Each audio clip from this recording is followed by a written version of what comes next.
Welcome to another chapter of physics।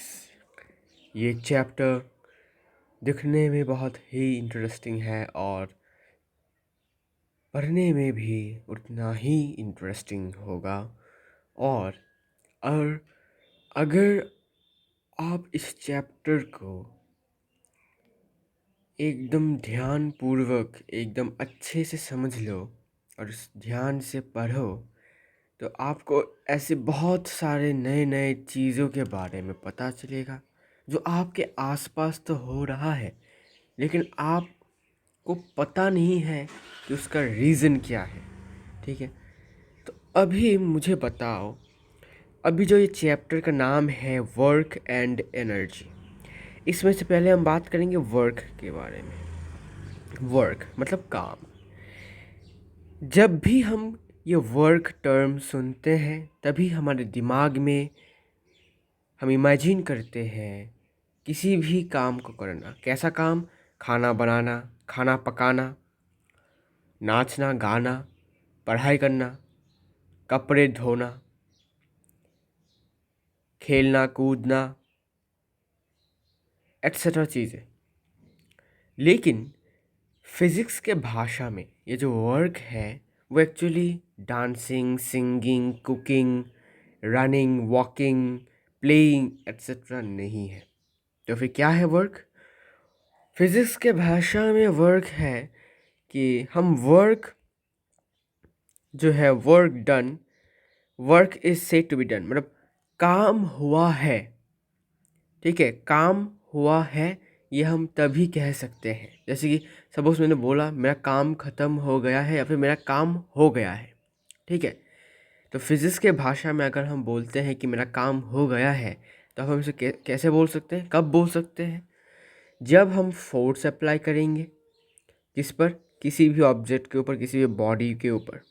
ठीक है, अभी हमने फोर्स अप्लाई किया, करने के बाद क्या हुआ?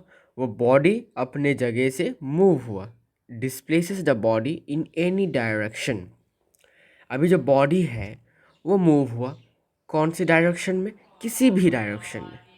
ठीक है, किसी भी डायरेक्शन में बॉडी मूव हुआ except perpendicular to the direction of force. Perpendicularly अगर मूव होता है, ठीक है, अगर डायरेक्शन परपेंडिकुलर होता है, ठीक है, डायरेक्शन ऑफ फोर्स से परपेंडिकुलर होता है, ठीक है, तब जाके जो है वर्क डन नहीं होगा। ऐसा क्यों? इसको हम जानेंगे थोड़ी देर बाद। ओके, तो वर्क डन क्या है? वर्क डन हम तभी कह सकते हैं जब हम फोर्स अप्लाई करेंगे किसी भी बॉडी के ऊपर और वो बॉडी क्या होगा? मूव करेगा, डिस्प्लेस होगा। वो डिस्प्लेस मतलब अपने ओरिजिनल पोजीशन से, अपने मीन पोजीशन से वो क्या होगा? मूव करेगा। ठीक है, अपने मीन पोजीशन से वो कहाँ जाएगा? किसी भी डायरेक्शन में जा सकता है। Okay, in any direction except perpendicular to the direction of force. मतलब जिस डायरेक्शन में हमने फोर्स को अप्लाई किया है उस डायरेक्शन से परपेंडिकुलरली अगर परपेंडिकुलर डायरेक्शन में अगर ऑब्जेक्ट मूव होता है या फिर ऑब्जेक्ट मूव होकर जाता है, ठीक है, तब हम कह सकते हैं कि हमने कोई वर्क नहीं किया है। लेकिन अगर परपेंडिकुलर ना जाकर किसी और डायरेक्शन में या फिर किसी और दिशा में अगर जाता है वो ऑब्जेक्ट, अगर मूव करता है वो ऑब्जेक्ट, तो हम कह सकते हैं कि हमने कोई काम किया है अकॉर्डिंग टू फिजिक्स।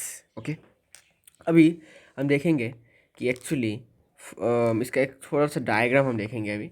अब यहाँ पर देखो, यहाँ पर एक ऑब्जेक्ट है, आप देख सकते हो। ठीक है, इस ऑब्जेक्ट में हमने किस तरीके से फोर्स लगाया है? इस तरीके से फोर्स लगाया है। किस डायरेक्शन में? इस डायरेक्शन में, ईस्ट की तरफ हमने फोर्स लगाया है।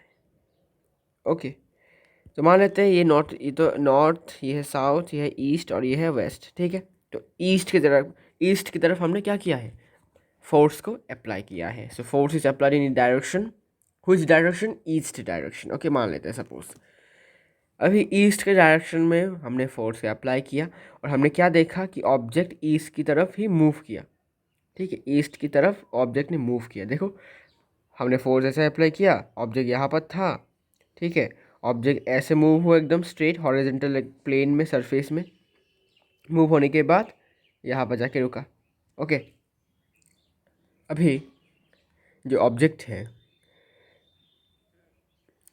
उसने कुछ डिस्टेंस कवर किया है, मतलब उसका उसका जो अपना मीन पोजीशन से उसने कुछ डिस्टेंस कवर किया है। उस डिस्टेंस को हमने एस पकड़ा है। It can be A distance, it can be A displacement. अभी देखो यहाँ पर डिस्टेंस इक्वल टू डिस्प्लेसमेंट, क्यों? क्योंकि हमने पढ़ा था मोशन चैप्टर में कि डिस्टेंस और डिस्प्लेसमेंट तभी न्यूमेरिकली इक्वल होंगे जब कोई ऑब्जेक्ट एक सिंगल स्ट्रेट लाइन में ट्रेवल करेगा विदाउट चेंजिंग इट्स डायरेक्शन। तो यहाँ पर हमने क्या देखा कि ऑब्जेक्ट एक सिंगल स्ट्रेट लाइन में ट्रेवल उसने किया है ऑब्जेक्ट ने, और उसने कोई भी डायरेक्शन चेंज नहीं किया है। अब यहाँ पर देखो ये ईस्ट डायरेक्शन की तरफ जा रहा था, क्या इसका डायरेक्शन चेंज हो गया, वेस्ट हो गया? नहीं, उसको डायरेक्शन क्या रहा, ईस्ट रहा, मतलब डायरेक्शन चेंज नहीं हुआ, और एक सिंगल स्ट्रेट लाइन में उसने ट्रेवल किया है। ठीक है, यहाँ पर देखो सिर्फ एक सिंगल स्ट्रेट लाइन में उसने ट्रेवल किया, ऐसे नहीं कि यहाँ पर जाने के बाद वो यहाँ चला गया, फिर अचानक से यहाँ आ गया, फिर यहाँ पर आया, फिर यहाँ से ऐसा आया, ऐसा नहीं है। सिर्फ उसने एक सिंगल स्ट्रेट लाइन ट्रेवल किया, इसलिए यहाँ पर डिस्प्लेसमेंट और डिस्टेंस इक्वल होंगे। ओके, तो अगर हम डिस्प्लेसमेंट टर्म को यूज़ करते हैं तब भी हम सही है। ओके, तो हमने क्या बोला कि फोर्स को हमने इस डायरेक्शन में अप्लाई किया और ऑब्जेक्ट भी इसी डायरेक्शन में मूव हुआ, और उसने कुछ डिस्प्लेसमेंट कवर किया है, डिस्टेंस कवर किया है, उसका कुछ डिस्प्लेसमेंट हुआ है। ठीक है, तो हम यह कह सकते हैं। अच्छा, अभी हम बोल रहे थे कि परपेंडिकुलरली क्यों नहीं होगा। तो देखो सपोज हमने फोर्स ऐसा अप्लाई किया, ठीक है, इस केस में अभी ऑब्जेक्ट यहाँ पर है। ठीक है, अभी ऑब्जेक्ट जो है वो एक्चुअली यहाँ पर ना आकर अभी सपोज ऑब्जेक्ट यहाँ पर चला गया। ठीक है, एकदम perpendicular to the force of direction of force. तो अभी परपेंडिकुलर कैसे हुआ, देखो हमने फोर्स को अप्लाई किया इस तरफ से। ठीक है, ये जो येलो लाइन है ये है फोर्स, डायरेक्शन का फोर्स, लेकिन ऑब्जेक्ट जो है वो मूव हुआ किस तरफ, इस ग्रीन वाले लाइन की तरफ। ओके, और दोनों के बीच में एंगल क्या है, 90 डिग्रीज। ठीक है, तो देखो ये है डिस्प्लेसमेंट और ये है फोर्स। फोर्स इस तरफ है, डिस्प्लेसमेंट इस तरफ है, दोनों के बीच में एंगल 90 डिग्री है, इसीलिए वर्क डन नहीं होता, work done is zero. How, इसको हम थोड़ी देर बाद जानेंगे, एक फॉर्मूला का यूज़ करके हम इसको जानेंगे। ठीक है, अभी के लिए मान लो, अभी के लिए ये समझ लो कि वर्क डन परपेंडिकुलरली जब भी डायरेक्शन ऑफ फोर्स के परपेंडिकुलरली अगर डिस्प्लेसमेंट होता है, ठीक है, मतलब फोर्स हमने जिस तरफ फोर्स दिया, फोर्स जिस डायरेक्शन में गया है, हमने जिस डायरेक्शन में फोर्स का अप्लाई किया है उस डायरेक्शन के परपेंडिकुलरली अगर ऑब्जेक्ट मूव करता है, मतलब डिस्प्लेसमेंट होता है ऑब्जेक्ट का, तब वर्क डन जीरो होगा। ठीक है, now the work done bye a constant force is measured by the product of the magnitude of displacement and the magnitude of the applied force in the direction of displacement of the body. Now what is said here? It is said that कि हम work done जो है किसी भी constant force के द्वारा जो work done हुआ है, उसने जो काम किया है, मतलब फोर्स ने कितना काम किया है उसका वैल्यू हम मेजर कर सकते हैं, उसका वैल्यू हम निकाल सकते हैं। कैसे? सिंपली हमें डिस्प्लेसमेंट के मैग्नीट्यूड को अप्लाइड फोर्स के मैग्नीट्यूड के साथ मल्टीप्लाई कर देना है। ओके, तो अच्छा, और एक बात,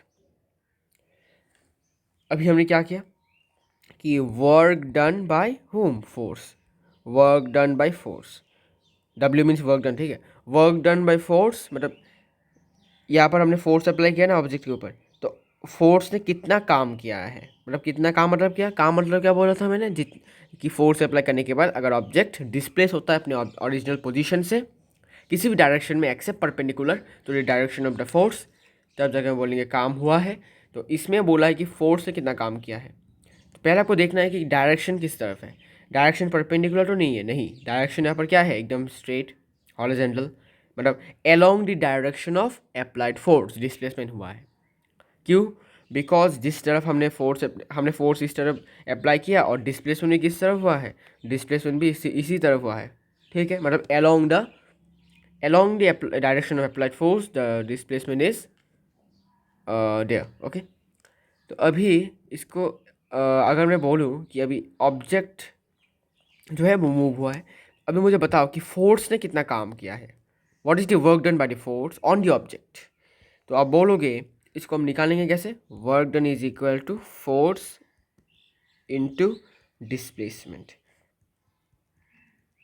ठीक है, फोर्स इनटू डिस्प्लेसमेंट। अभी यहाँ पर फोर्स क्या है F और डिस्प्लेसमेंट क्या है S, तो F into S, so work done is equal to Fs।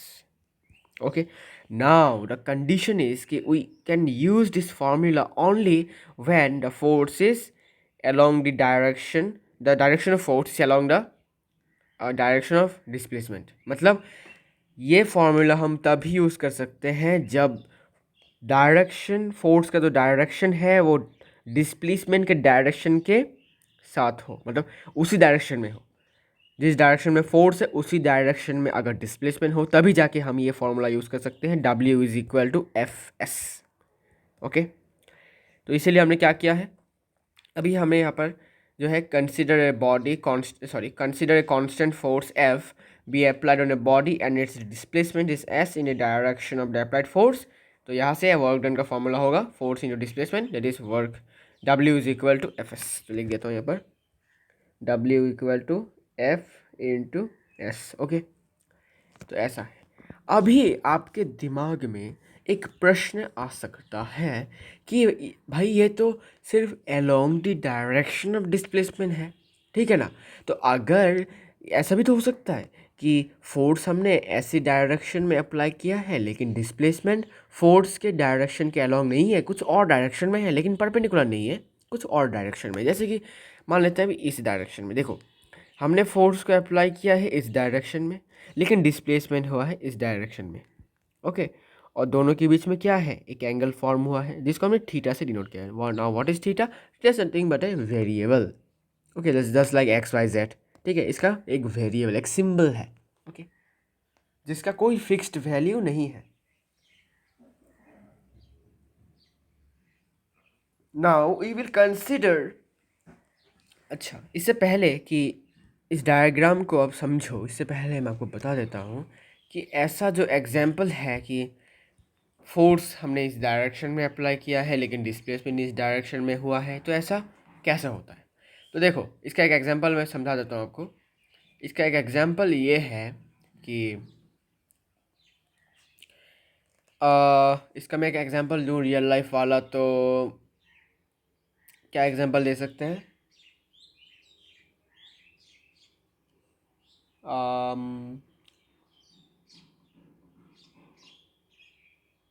अच्छा, तो शायद आपने देखा होगा अपने बचपन में कि कुछ छोटे छोटे बच्चे वो क्या करते हैं, वो एक कार्डबोर्ड टाइप कुछ बनाते हैं।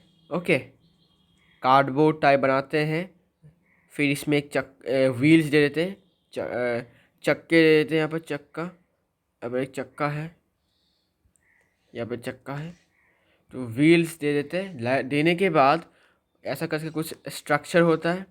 ओके, उसमें एक बच्चे को बिठाया जाता है, मतलब उसके उन बच्चों के दोस्त होता है वो।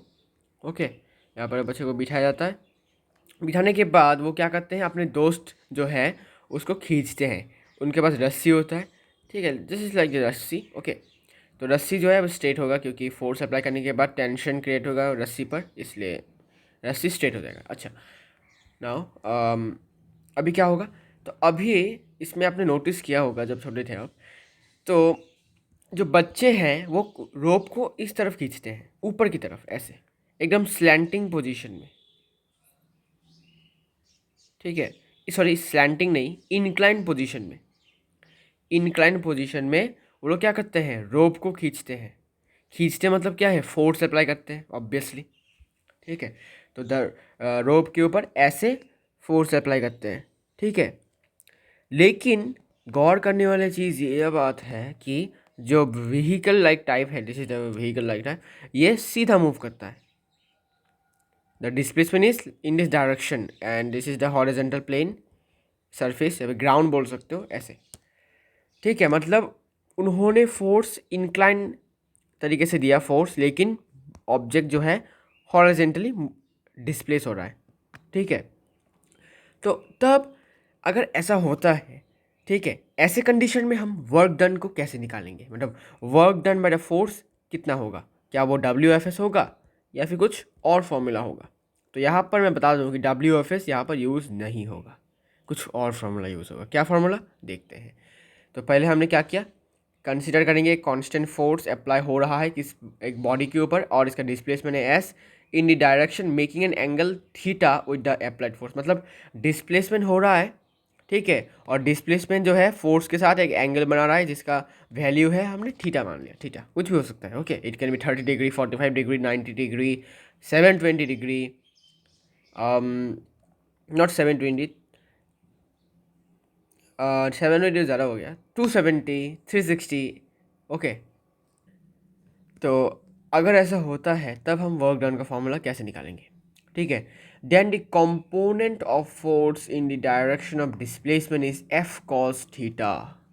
एफ कॉस थीटा, अभी कॉस थीटा क्या है, एक ट्रिग्नोमेट्रिक रेशियो है, मैंने ट्रिग्नोमेट्री के ऊपर वीडियो बना के रखा है, आप देख सकते हो जाकर। तो इसमें बोला गया है कि जब भी ऐसे फोर्स अप्लाई किया जाता है, ऐसे एकदम इंक्लाइंड तरीके से, तब टोटल फोर्स यूज़ नहीं होता ऑब्जेक्ट को खींचने के लिए, ठीक है। टोटल फोर्स यूज़ नहीं होता ऑब्जेक्ट को मूव होने के लिए। टोटल फोर्स मतलब यूज़ नहीं होता ऑब्जेक्ट जो मूव हो रहा है उसमें, टोटल फोर्स एक्चुअली यूज़ नहीं हो रहा है। फोर्स का थोड़ा सा कंपोनेंट यूज़ हो रहा है इस ऑब्जेक्ट के ऊपर, अप्लाई हो रहा है उसका ऑब्जेक्ट के ऊपर, मतलब। अच्छा, जब हम ऐसे फोर्स देंगे तो क्या होगा, टोटल फोर्स क्या होगा इसमें ऑब्जेक्ट के ऊपर अप्लाई होगा। लेकिन जब हम इसको ऐसे फोर्स देंगे लाइक दिस, तब क्या होगा, तो अच्छा ऐसे नहीं, थोड़ा ऊपर देता हूँ इसको, यहाँ पर अगर ऐसे फोर्स अप्लाई करें तो क्या पूरा टोटल फोर्स इसमें अप्लाई हो पाएगा, नहीं होगा। अभी क्यों, क्योंकि देखो, गौर करके देखो, अगर हम इसको ऐसे फोर्स देते हैं तो इसका फोर्स कहाँ जा रहा है, यहाँ पर जा रहा है, ठीक है ना, यहाँ पर जा रहा है। तो इसका हाफ फोर्स कहाँ जा रहा है, ग्राउंड के अंदर चला जा रहा है, ठीक है, ग्राउंड इसको एब्जॉर्ब कर रहा है हाफ फोर्स को, ठीक है। इसीलिए टोटल फोर्स जो है वो यहाँ पर क्या हो रहा है, अप्लाई नहीं हो पा रहा है, सिर्फ फोर्स से थोड़ा सा कंपोनेंट यूज़ हो रहा है, ठीक है। लेकिन जैसे ही ऐसे हम फोर्स देंगे तो इसमें टोटल फोर्स अप्लाई हो रहा है, तो इसमें ऑब्जेक्ट के ऊपर टोटल फोर्स अप्लाई हो रहा है क्योंकि इसमें कोई ग्राउंड वाउंड कुछ है नहीं, ठीक है, एब्जॉर्ब करने के लिए कोई है नहीं, रोक फोर्स को थोड़ा सा एब्जॉर्ब करने के लिए कोई है नहीं। तो इसीलिए अगर ऐसे फोर्स अप्लाई करेंगे तो इसमें भी देख सकते हो, ऐसे फोर्स अप्लाई करेंगे तो ऐसा होगा, ठीक है ना। तो इसीलिए इसमें फोर्स, टोटल फोर्स मतलब कंप्लीट फोर्स यूज़ नहीं होता, फोर्स का थोड़ा सा कंपोनेंट यूज़ होता है। और जो कंपोनेंट यूज़ होता है, ठीक है, इस ऑब्जेक्ट को मूव करने के लिए, उसका वैल्यू होता है F cos theta. F cos theta मतलब नॉट एफ, टोटल एफ नहीं, F cos theta, okay. Now, what is cos theta? Cos theta is nothing but the trigonometric ratio which represents base by height. Base by height मतलब अगर हम इसको एक right angle triangle बनाते हैं, अभी ऐसा ये 90 डिग्रीज का है, तो cos थीटा कौन सा होगा, cos थीटा होगा बेस है ये है हाइपोटेन्यूज और ये है परपेंडिकुलर, ठीक है। Base by hypotenuse, B by H, base by hypotenuse मतलब S by F cos theta is equal to, sorry, F by sorry, अगर इसको ऐसे अप्लाई करते हैं तो ये बेस है, बेस क्या है, डिस्प्लेसमेंट हो रहा है इस तरफ से और फोर्स हो रहा है इस तरफ हाइपोटेन्यूज के अलॉन्ग। तो cos theta is equal to base by hypotenuse, base है एस और ये है एफ, ठीक है। तो इसीलिए एफ कॉस थीटा हमें मिला। इसके बाद अभी फॉर्मूला जो होगा वर्क डन का वो होगा force into displacement into cos theta. तो पहले कौन सा वाला फॉर्मूला, पहले सिर्फ इतना तक था फॉर्मूला, अभी इंक्लूडिंग कॉस थीटा भी इंक्लूड हुआ है, बिकॉज दोनों के बीच में एंगल जो है वो हमें चाहिए। क्यों, बिकॉज ये टोटल फोर्स, कंप्लीट फोर्स यहाँ पर यूज़ नहीं हो रहा, फोर्स का थोड़ा सा कंपोनेंट यूज़ हो रहा है, और इसे हम बोलते हैं वर्टिकल, इसे हम बोलते हैं not vertical, only component. Vertical component होने से तो 90 डिग्री होगा, ठीक है, ये सिर्फ कॉम्पोनेंट है। तो अभी जो है हम जान पाएंगे कि क्यों जो है परपेंडिकुलरली अगर फोर्स अप्लाई होता है, मतलब सॉरी परपेंडिकुलरली, अगर डायरेक्शन ऑफ फोर्स परपेंडिकुलर है टू द डिस्प्लेसमेंट, तब वर्क डन ज़ीरो क्यों होता है। ओके, इससे पहले हमें क्या करना पड़ेगा, इससे पहले हमें कॉस थीटा की कुछ वैल्यूज़, मतलब कॉस थीटा के कुछ वैल्यूज़ को हमें याद रखने पड़ेंगे। कैसे, तो यहाँ पर मैंने चार्ट दे दिया तो है, लेकिन आपको एक्चुअली याद करके रखना है, ठीक है, क्योंकि एग्ज़ाम में जो है इसका वैल्यूज़ जो है नहीं दिखाते, मतलब गिवन नहीं रहते। ओके, तो यहाँ पर देख सकते हो कॉस 0 डिग्री का वैल्यू है 1, कॉस 30 डिग्री का वैल्यू है √3/2, कॉस 45 डिग्री का वैल्यू है 1/√2, कॉस 60 का वैल्यू है हाफ, कॉस 90 का वैल्यू है 0, और 120 का वैल्यू -हाफ, और 180 का वैल्यू है -1। अभी अभी मुझे बताओ कि